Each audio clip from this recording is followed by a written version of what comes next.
ప్రస్తుతం కురుస్తున్న భారీ వర్షాలకు వరి నారుమళ్లు, నేరుగా విత్తన పొలాలు, నాట్లు వేసిన పొలాలు కూడా ముంపుకు గురవుతున్నాయి. నారుమడిలో విత్తనం చల్లిన 2-3 రోజులప్పుడు నీట మునిగితే మొలక శాతం తగ్గుతుంది కాబట్టి వీలైనంత త్వరగా నీటిని బయటికి తీయాలి. MTU 1140 రకం విత్తన 10 రోజుల వరకు, MTU 1232 రకం విత్తన 15 నుంచి 20 రోజుల వరకు ముంపును తట్టుకుంటాయి.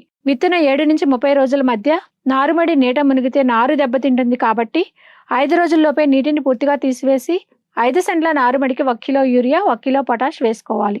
1 గ్రామ్ కార్బనిజం లేదా 2 గ్రాముల కార్బనిజం ప్లస్ మ్యాంకోజెబ్ లీటర్ నీటి కలిపి పిచికారీ చేయాలి.